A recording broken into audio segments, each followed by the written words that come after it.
Summer हुआ cool, मस्ती wonderful, water rides का फन, वाओ वेकेशन, अब हर कोई कहे छप छपा छप छप।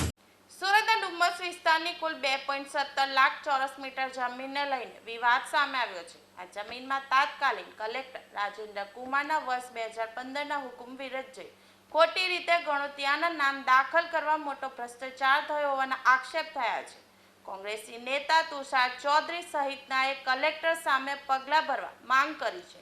કોંગ્રેસ દ્વારા અલગ અલગ 7 મુદ્દાઓને લઈને તપાસની માંગ કરવામાં આવી છે, જેમાં તાત્કાલિક કલેક્ટરે સરકારને ગેરમાર્ગે દોર્યા હોવાથી તેમની સામે તપાસ અને તેમને સસ્પેન્ડ કરવામાં આવે તેવી પણ માંગ કરાઈ છે। તમામ ડોક્યુમેન્ટની તપાસ કરીને જવાબદાર તમામ અધિકારીઓ અને ઇસમો સામે કાર્યવાહી કરી કાયદેસરના પગલાં લેવાની પણ માંગ કરાઈ છે।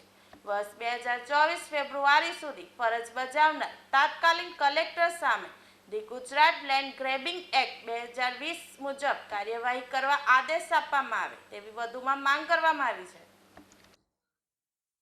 ભ્રષ્ટાચાર મુક્ત અને પારદર્શક વહીવટની વાત કરતી ગુજરાત સરકારના એક જવાબદાર અધિકારી સુરત જિલ્લાના કલેક્ટરશ્રી દ્વારા સુરત શહેરની કરોડોની કિંમતની લગભગ 2,17,000 ચોરસ મીટર જેટલી જમીન, જેની અંદાજિત કિંમત આશરે 2,000 કરોડ રૂપિયા થવા જાય છે, એવી સરકારી જમીન ખાનગી વ્યક્તિને પધરાવી દેવાનો હુકમ કલેક્ટરશ્રી દ્વારા જે કરવામાં આવ્યો છે, એ હુકમ ગેરબંધારણીય અને ગેરકાયદેસર છે। અને 2015ના તત્કાલીન કલેક્ટરશ્રીએ પણ આ અરજી નામંજૂર કરી હતી। તો કયા કારણોસર ચાલુ ચૂંટણી દરમિયાન 2024માં આ હુકમ કરવામાં આવ્યો, એની પાછળ કયા રાજકીય માથાઓ કે ભૂમાફિયાઓની સંડોવણી છે, એની અમે તપાસ આજે માગી રહ્યા છે। કારણ કે કલેક્ટરશ્રીની જવાબદારી હોય છે કે સરકારશ્રીની કોઈ પણ મિલકત હોય એની જાળવણી કરવાની જવાબદારી કલેક્ટરશ્રીની હોય, ત્યારે કલેક્ટરશ્રી દ્વારા જ આટલી કિંમતી જમીનની લાવણી ખાનગી વ્યક્તિને જ્યારે કરવામાં આવતી હોય તો એમાં ખૂબ મોટા પાયે ભ્રષ્ટાચાર થયા હોવાની અમને આશંકા છે। અને લોકમુખી અને લોકો દ્વારા પણ અમને આ બાબતમાં ઘણી બધી રજૂઆતો આવી કે આના કોઈ સામે કોઈએ બોલવું જોઈએ, એની તપાસ થવી જોઈએ।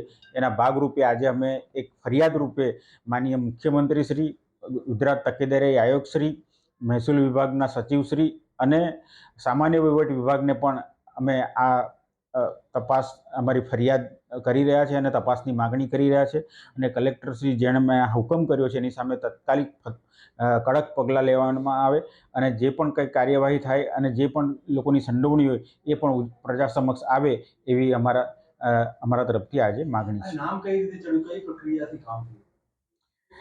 આમાં સામાન્ય રીતે જે કોઈ જમીન ખેડતા હોય વર્ષોથી ખેડતા હોય, એની પાસે એના આધાર પુરાવો હોય, એને જમીન મહેસૂલ ભર્યું એનો પુરાવો હોય, એ લોકો વીજળી વપરાશ કરતા હોય તો એનો પુરાવો હોય, એ લોકો સિંચાઈનું પાણી વાપરતા હોય તો પાણીની નકલ હોય એ લોકો પાસે, એવા આધાર પુરાવાના આધારે ગણોતિયાનું નામ નકલમાં ચડતું હોય છે। પણ આ નકલમાં ક્યારે ચડી શકે કે જ્યારે જમીન ખાનગી માલિકીની હોય ત્યારે।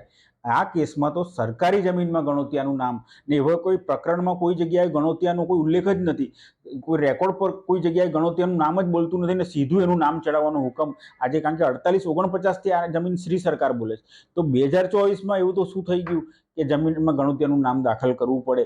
એટલે એમાં આ સદંતર ખોટું થયાની અમને શંકા છે, એના માટે અમે તપાસ